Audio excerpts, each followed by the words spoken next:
everybody, it's Christine Barger, and today I'm going to talk to you about how to be more creative, or more specifically, how to get past your creative slumps.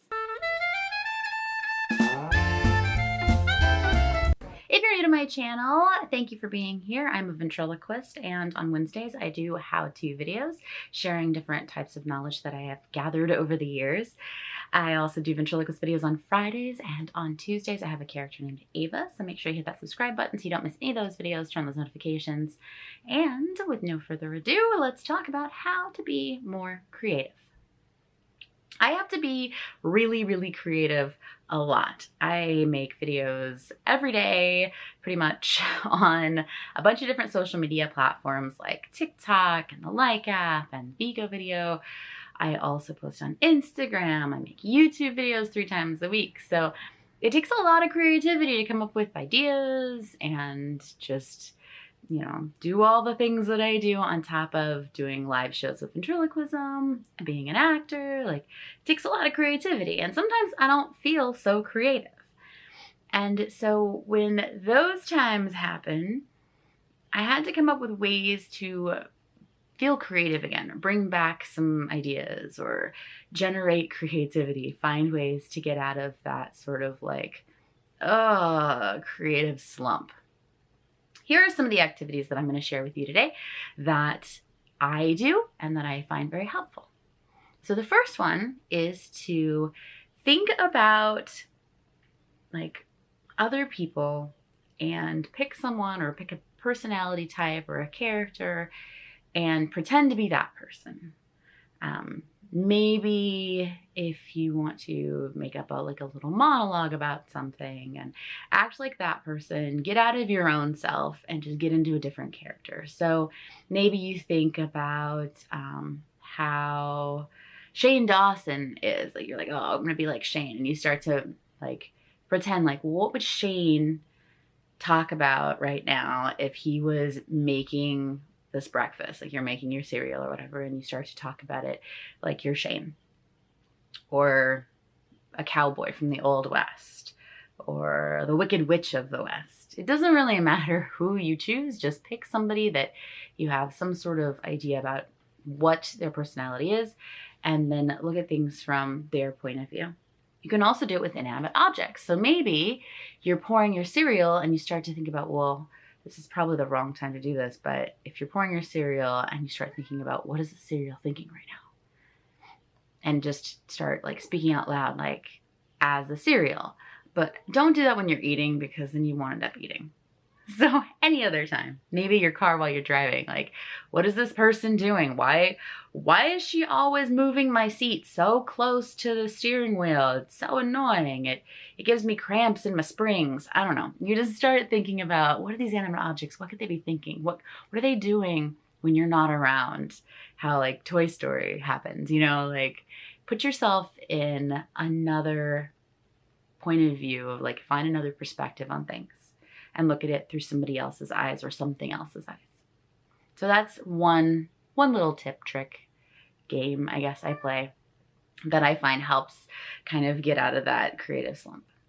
I have a list. I'm gonna look at my list. Another one is to, open up a book or a magazine and either read the first line that you see, or find a picture from the magazine and create a story on that. So if you're reading a book, maybe you pick up a random book, open to like page 120, pick the middle line, you read that line out loud, and then you can verbally or write, if you prefer to write, create a story around that idea, around that sentence. Like, that's the starting point, the jumping off point, and go from there and create a full story based on that. Or a photo, it could be something in a magazine, open it up and there's, you know, a cat playing with a toy mouse. I'm thinking of my cats because my cat is outside the door trying to get in right now. She really wants to be a part of this video. Don't you, Bagheera? She does. So you could look at that and then create a whole story about this cat or the toy or whatever. Just get creative and like start thinking about things in a different way, things you would normally do.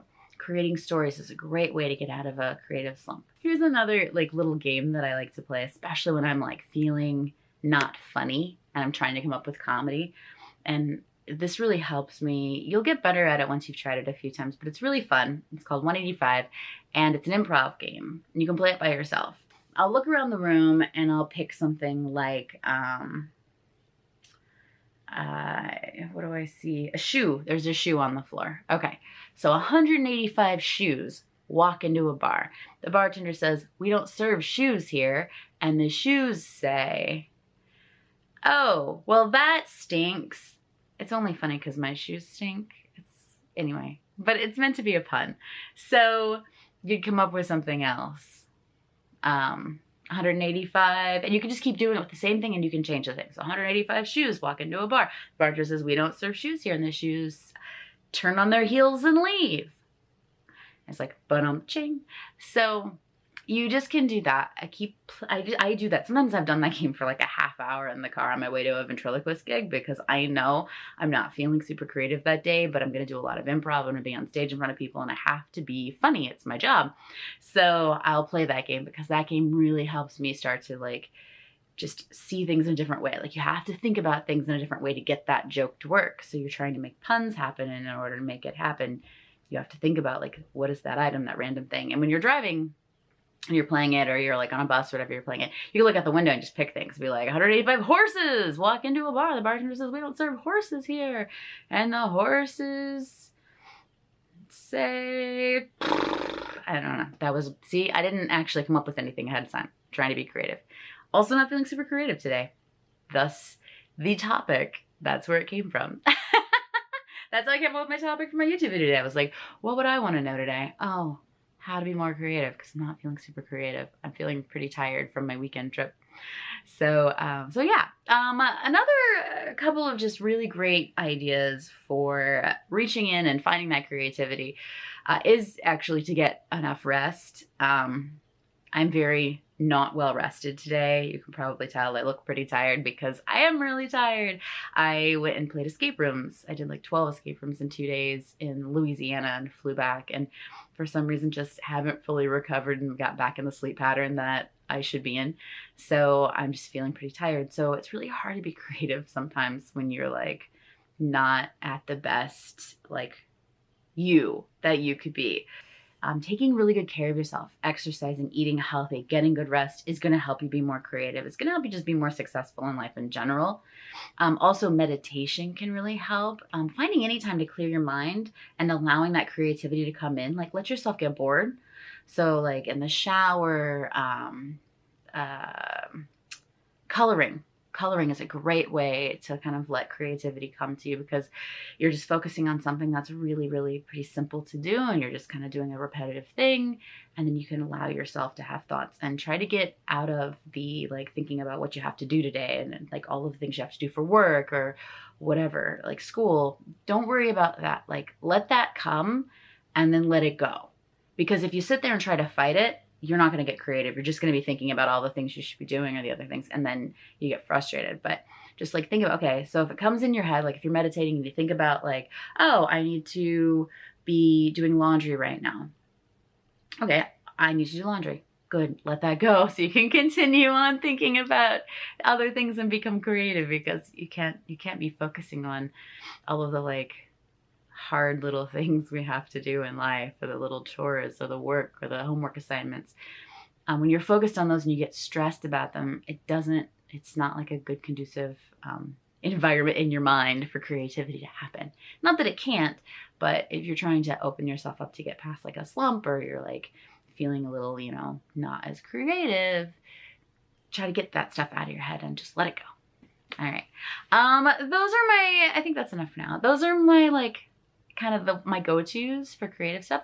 There's a whole bunch more that maybe I can cover in another video, but for now, that's where I'm going to end this. I hope that helped you guys. I hope you try some of these exercises and see if they work for you. Go down in the comments below and write what it is that you do to help get past your creative slumps as well. Also, please don't forget to hit that subscribe button, turn notifications. Thank you for watching, and go be a light in the world.